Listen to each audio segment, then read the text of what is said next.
महानगरपालिका निवडणूक 2026 अमरावती महानगरपालिका बडनेरा प्रभाग क्रमांक 21 सारे युवा स्वाभिमानचे असणारे उमेदवार तुम्ही डाव्या बाजूने पाहता सौभाग्यवती शारदाताई मुकेश उसरे आहेत। याशिवाय सौभाग्यवती प्रिया घनश्यामजी डकरे, यानंतर किरण वसंतराव अंबाळकर भाऊ आणि याशिवाय आंबे नाना उर्फ ज्ञानेश्वरराव शिराव हे युवा स्वाभिमानचे असणारे चारी उमेदवार या ठिकाणी निवडणूक लढून राहिले। एका बाजूने जर आपण विचार केला युवा स्वाभिमान आणि भारतीय जनता पार्टी हे दोन्ही पक्ष लोकसभा झाली विधानसभा झाली यात एकत्र असते, पण राजा खालच्या निवडणुका जशा लागल्या यानं कार्यकर्ते सांगितलं तुमची ताकद दाखवा, म्हणून कार्यकर्ते या रिंगणात सारी उतरल्यात। सर्वात पहिले माझ्यासोबत आहेत आमचे अंबाळकर भाऊ मला एक सांगा, म्हणजे एक जर आपण राजकीय किंवा प्रशासकीय दृष्ट्या विचार केला तर बडनेरा अमरावती महानगरपालिका आहे, जमीन आसमानचा फरक आहे। विकास तर या ठिकाणी विकास तर दूर दिसून आला मला तर नाही असं नका म्हणू, हे स्टेटमेंट चुकीचं आहे। आमदार साहेबांनी 20 वर्ष या ठिकाणी निवडून जे आले हे मोठे कामं केले त्याच वेळेस निवडून आले। विकास कोणता नाही आहे माहित आहे? रोड नाल्या रस्ते जे महानगरपालिकेचे नगरसेवक नाही आहे की नाही म्हणून होऊन आले सारं नाटक। महानगरपालिकेमध्ये 8 वर्षापासून नगरसेवक नाही आहे, याच्या अगोदर जे होते MIM चे होते, त्याच्यामुळे प्रभाग क्रमांक 21 चा भल्ला बोजावर वाढला, लय लोक बोंबलून राहिले। लोकांचं म्हणणं आहे का साफसफाई होत नाही, कचरा गाडी येत नाही, लाईट बंद आहे, रस्ते चांगले नाही आहे। हा महानगरपालिकेचा विषय आहे, आमदार लेवलचा विषयच नाही आहे। राहिला प्रश्न विकासाचा, विकास हा आम्ही निवडून आणा तवाच करू राजे हो।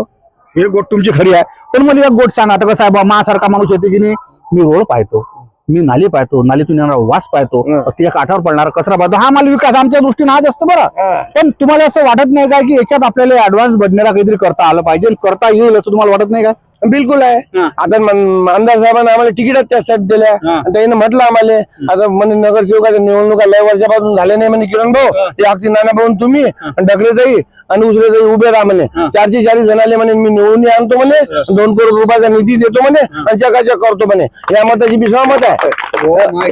काय राजे हे तर बंदूकची गोष्ट कार्यक्रम आहे। तर माझ्यासोबत आहेत आमचे नाना, म्हणजे त्याचं नाव भले दुसरं असेल पण आंबले नाना म्हणून ते पुरे अमरावती शहरात ओळखतात।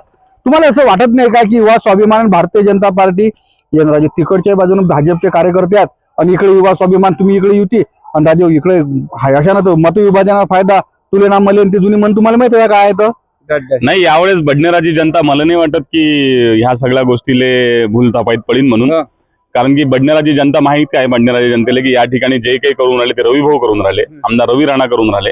त्याच्यामुळे बडनेराच्या जनतेने घराघरात जाण माय माऊलीच्या तोंडात सगळ्या ठिकाणी रवी भाऊचं नाव आहे, रवी राणा पाना ही संकल्पना बडनेराच्या जनतेला प्रभाग क्रमांक 21 च्या जनतेला या ठिकाणी बरोबर समजलेली आहे। त्याच्यामुळे कुठल्याही मतांचं विकेंद्रीकरण या ठिकाणी होईल असं मला वाटत नाही। यावेळेस या ठिकाणी युवा स्वाभिमानचं पॅनल आजही 1 नंबरवर आहे, उद्या राहील आणि 16 तारखेला या ठिकाणी गुलाल युवा स्वाभिमानचा। ओ माय गॉड, याला म्हणतात भाऊ विश्वास। नाना एक गोष्ट सांगतो, समजा एखाद्या वेळेस जर अकोल्याहून किंवा मी सरळ नागपूरला जात असलो एखाद्या वेळेस काम रेल्वे स्टेशन इतकं चांगलं वाटते राजे हो, पण आज चुकून बडनेरा झाले की असं वाटतं की येणं ते डबल रोड नाली स्ट्रीट लाईन रस्ते हे याच्याकडे जरा रस्ता लक्ष दिलं असतं की नाही। आता अमरावती पण चकाचक आणि बडनेरा सावतऱ्या भाव कोण बा। अमरावती महानगरपालिकेच्या निवडणुकीत युवा स्वाभिमानचं पॅनल टाकून आम्ही उभंच त्याच्यासाठी आहे की अमरावती महानगरपालिकेची कर आणि दरच फक्त बडनेराचे लोक भरतात, पण बडनेराचा अमरावती शहराच्या मानानं विकास झालेला नाही। बडनेरा खरं म्हणजे गाव आहे, आम्ही अजूनही अमरावतीतून बडनेरात येतो ना तर गावात जातो म्हणतो, आणि कोणी अमरावतीच्या आम्हाला फोन केला ना तर आम्ही गावात आहे असं म्हणतो, आम्ही नगरात आहे की या ठिकाणी आहे, ह्या पद्धतीची कुठलीच गोष्ट या ठिकाणी होत नाही। बडनेरा हे गाव होतं, गाव आहे, अजूनही या ठिकाणी संस्कार संस्कृती रुढलेले आहेत, मोठ्यांचे आशीर्वाद लहानांच्या खेळीमेळीच्या वातावरणात आम्ही या ठिकाणी होतो। राहिला शहराचा स्वरूप याला आहे तर मी तर म्हणतो याला शहराचं स्वरूप येऊ नये, राहिला विषय मूलभूत सुखसुविधांचा स्वच्छतेचा तर त्या स्वच्छता या ठिकाणी निश्चित होतील। आताही आमदार रवी भाऊ राणांचे भरपूर कोटी रुपयाचे कामं या ठिकाणी दरवर्षी प्रभागात नगरसेवकाला लाज वाटीन एवढे कामं या ठिकाणी नगरसेवकाला आणता नाही आले। अबे ज्याले कानामात्रा विलांटीची सवय नव्हती, ज्याला कानामात्रा विलांटीचं ज्ञान नव्हतं असे लोक मागच्या वेळेस लोकांनी निवडून दिले। ज्या लोकांनी हिंदू भागात प्रचारही केला नाही, हिंदू भागात मतही मागितले नाही, हिंदू भागात कधी कामही केले नाहीत, असे लोक पुन्हा यावेळेस उभे आहेत। त्याच्यामुळे या लोकांना पुन्हा चपराक द्यायला या बडनेराची लोक बहुजन लोक सगळे तयार आहेत। ओ माय गॉड, बरं तुम्ही बोलताना रवी भाऊ सांगितलं, भगवंताची कृपा झाली, युवा स्वाभिमानचे चारी कार्यकर्ते तुमचे निवडून आले, असं कोणतं काम करसाल रवी भाऊच्या माध्यमातून की हे काम आम्ही केलं? बडनेरात सर्वात पहिले बडनेराचा शैक्षणिक दर्जा या ठिकाणी सुधारायचा आहे. बडनेरातल्या शाळा या ठिकाणी चांगल्या सीबीएसई पॅटर्नच्या मल्टी डिजिटल शाळा या ठिकाणी मला करायच्या आहेत. बडनेराची आरोग्य सुविधा या ठिकाणी चांगल्या पद्धतीने करायची आहे. म्हणजे बडनेरातला प्रत्येक पण दुपारची कंडिशन तर या गावात अशी असते की दुपारी ना किराणा दुकान ना दवाखाना उघडा असते. त्याच्यामुळे बडनेरात चांगल्या सुखसुविधा या ठिकाणी जर उपलब्ध झाल्या तर चांगल्या पद्धतीचं या ठिकाणी वातावरण गावात तयार होईल. ते आरोग्य सुविधा असो, शैक्षणिक सुविधा असो किंवा इतर मूलभूत सुविधा असो, ते आम्ही या ठिकाणी उपलब्ध करण्याचा पूर्ण प्रयत्न करू नये. आम्हाला हमी विश्वास आहे की हे आम्ही 5 वर्षात करून दाखवू. ओ माय गॉड, ह्याला मदत कॉन्फिडन्स. एक गोष्ट अशी आहे की मी डायरेक्ट सांगतो, या ठिकाणी 2 महिला आणि 2 पुरुष आहेत. म्हणजे उमेदवार कोणत्या हे चेहऱ्यान तुम्हाला फेम दिसून राहिले आणि महिला उमेदवार ह्या प्रामुख्याने प्रचारात भाग घेतात आणि दारोदारी जाऊन स्वतःसाठी मतदान मागतात. सौभाग्यवती प्रियाताई घनश्याम अंबाळकर आहेत, डकरे, माफ करा, डकरे. ताई मला एक सांगा, आता तुम्हाला भगवंता ग्रुपने संधी भेटली, काय राजू बायले सूट सवलती आहेत, तुम्हाला असं वाटत नाही का आपल्या इकडच्या बायले काहीतरी हाताले काम म्हणजे भेटलं पाहिजे? नगरपालिकेच्या मधून भरपूर असे प्रोजेक्ट आहेत. बरं, बिलकुल भेटलंच पाहिजे ना. त्यासाठी तर मग रवी भाऊच्या मदतीने आम्ही पॅनल जर निवडून द्याल तर त्यांना त्यांच्यासाठी लघु उद्योग, गृह उद्योग जे काही आहे ते आपण आणू शकू. रवी भाऊचे आतापर्यंतचे भरपूर कामं इथे आहे. शैक्षणिक, औद्योगिक क्षेत्रात त्यांनी बरेच कामं केलेले आहे. तर महिलांसाठी आपण करूच. आणि लाडकी बहीण वगैरे तर आपलं चालूच आहे. आणखीन एक शारदाताई तसरे म्हणून एक उमेदवार आहेत.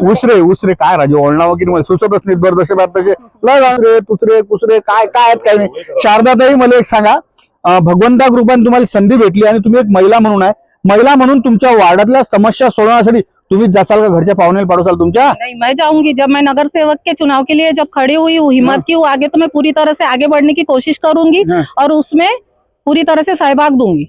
ये मेरी जिद है. और एक गोष्ट जर आपण पाहिली, आजकाल निवडणुका जरी म्हटलं तर 50% बायाला आरक्षण आहे. तुम्हाला असं वाटत नाही का की तुमच्या वार्डातल्या ज्या गरीब बाया गेले दुसरे काही कामाला जाते त्याला स्वयंरोजगार तयार करून त्याच्या हाताला काम देता येईल? लगता है ना हमको ऐसे, क्योंकि अभी तक हमारे पास में कोई पद नहीं था, लेकिन जब हम निवड़ के आ जाएंगे तो पूरी महिलाओं को रोजगार लगाने की कोशिश करेंगे. बच्चे हैं जो एजुकेशन वाले, उनके लिए लाइब्रेरी, पढ़ाई के लिए कुछ साधन को करेंगे, शैक्षणिक के लिए.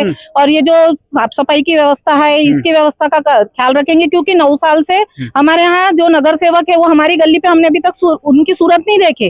तो हमारा कुछ विकास नहीं हुआ, हमारी महिलाओं के लिए कुछ मदद नहीं हुई, तो हम ज्यादा से ज्यादा कोशिश करेंगे. आता एक प्रश्न आता तुम्हाला उत्तर देता येते का नाही मला माहित नाही. आपण जर एक पाहिलं, तुमचं शिक्षण झालं, महाशिक्षण झालं, एक तर आपण सरकारी शाळेत शिकलोय, सरकारी शाळा राहिल्याच नाहीत ना. महानगरपालिका शाळामधलं वसान तोडून आल्या. तुम्हाला असं वाटत नाही का की आपल्या इकडच्या ज्या सरकारी म्हणजे महानगरपालिका शाळा आहेत ह्या डबल जीवन देऊन त्या ठिकाणी आपल्या शहरासाठी भविष्य जन्माला आलं पाहिजे? आपने सही बोले सर कि ये तो होना ही चाहिए, क्योंकि जो हमारे गरीब बच्चे हैं, जो हम स्लम एरिया, बडनेरा बोलो तो इतना विकसित नहीं है. इतने यहाँ पे बहुत ज्यादा यानी बड़े लोग नहीं रहते, पैसे वाले श्रीमंत लोग नहीं रहते. तो गरीबों के लिए तो अच्छी स्कूल, अच्छा एजुकेशन होना ही चाहिए. और आजकल जैसे सीबीएसई हो गया, कॉन्वेंट हो गया, तो उसमें जो श्रीमंत लोग हैं वो अपने बच्चों को पढ़ा लेते, लेकिन जो अपने स्लम बच्चे हैं उनका विकास नहीं हो पा रहा, उनको पूरी तरह से मदद नहीं मिल पा रही. तो इसके लिए भी हम पूरी से पूरी कोशिश करेंगे, डिजिटल बडनेरा करने की कोशिश करेंगे पूरी. डिजिटल बडनेरा करायचा आमचा प्रयत्न. पण एक प्रश्न की नाही, एक प्रश्न की नाही लगा मनात की नाही लगाची महिमा राहिली होती, ते महिमा जराशी क्लिअर करतो. तर नाना 1983 साली महानगरपालिका आपली जन्माला आली. बडनेरा आणि अमरावती ह्या 2 स्वायत्त नगर परिषद होत्या, संयुक्तिक झाल्या महानगरपालिका जन्माला आली. पण राजो लोकले कागदपत्राचा त्रास किती होते तिकडे, एवढं मोठं कार्यालय आणि या सावत्या दुजा भाव बडनेरावर काऊन? नक्की, खूप छान प्रश्न तुम्ही केला. आजपर्यंत जे बडनेरात होऊ शकलं नाही, एक तर सर्वात पहिला ठराव आमचा या ठिकाणी राहील की अमरावती महानगरपालिकेचं नामांतरण हे बडनेरा अमरावती महानगरपालिका झाला पाहिजे. एक विषय. दुसरा विषय, अमरावती महानगरपालिकेत छोट्या मोठ्या जन्म मृत्यूचा दाखला असो, रहिवासी दाखला असो, कुठलेही मोठे मोठे काम असो त्या ठिकाणी जावं लागतात. हा आम्ही या ठिकाणचा विषय लो. एवढंच नाही तर आम सभा ज्या अमरावती महानगरपालिकेत होतात त्या महिन्यातल्या, 2 महिन्यातल्या, 6 महिन्यातली एक आमसभा बडनेराच्या महानगरपालिकेच्या प्रभागात या ठिकाणी लागली पाहिजे. याच्यासाठीच आमचा प्रयत्न या ठिकाणी राहील. राहिल्या छोट्या मोठ्या लोकांना रोज ज्या महानगरपालिकेचे चक्रा मारा लागतात त्या तिथं न जाता नवीन वस्तीत या ठिकाणी अमरावती महानगरपालिकेचं झोन ऑफिस या ठिकाणी तयार आहे. त्या सगळ्या सुखसुविधा तुम्हाला त्या ठिकाणी देऊ. Very good. तर युवा स्वाभिमानची चारी एकदम म्हणजे मा जसा प्रश्न होता त्याने एकदम ना प्रश्न विचारला, त्याने त्याचं प्रश्नाचं उत्तर दिलं. सगळ्यात महत्वाची गोष्ट, आपण पिंपरी चिंचवड पाहतो, कल्याण डोंबिवली पाहतो, अशा सांगली आहे, एक मिरज सांगली आहे, ह्या ज्या मोठ्या मोठ्या महानगरपालिका संयुक्तिक नावानं ओळखल्या जातात. पण आजही बडनेऱ्याला 1983 पासून महानगरपालिकेत त्याचं विभाजन झाल्यावर सावतऱ्या दुजाभाव दिसून आला. पण नानांनी उत्तर दिलं की हा सभा म्हणजे जसं मुंबईला पावसाळी असते तसं हिवाळी एखादं बडनेऱ्यात वर्षातलं झालं पाहिजे. विशेष म्हणजे ताईची एक गोट मला भल्ली पडली की महानगरपालिकेच्या शाळा ह्या डबल जिवंत आल्या पाहिजे आणि त्या ठिकाणी गोरगरिबा लेकराला शिक्षण अरे खाजगी शाळेत निरा रगतच वरतात ना. ज्या पोट्याला काही जमत नाही, दोन्ही करता कार्यक्रम सुचत नाही, त्या पोट्ट्याची फी म्हटलं 1-1 लाख रुपये आणि बाया म्हणतात की मा पोट्ट त्या शाळेत पाहिजे. सत्यानाश झाला साऱ्या. आणि आपण सारे जण महानगरपालिका जिल्हा परिषद विद्यार्थी आहोत. पण या ताईचं भल्लं पडलं. ताईने अजून एक ज्या आमच्या घनश्याम भाऊच्या मिस्टर त्याने सांगितलं की या ठिकाणच्या महिला बचत गटाच्या माध्यमातून ते रोजगार कसा प्राप्त होईल हा आमचा प्रश्न आहे. पण 4 जणांच्या बोलण्यातून रवी भाऊचं नाव की नाही कायम लक्षात आलं. म्हणजे रवी भाऊ राणा येणाऱ्या कालखंडात बडनेऱ्यातल्या या वार्ड क्रमांक 21 साठी कोणती जादू चालवतात काम आहे. जादूगर माणूस रवी राणा आहे म्हटलं अमरावतीत. त्याच्यानंतर ठेंबेठोकपणे बोलून राहिले म्हटलं चौघ ये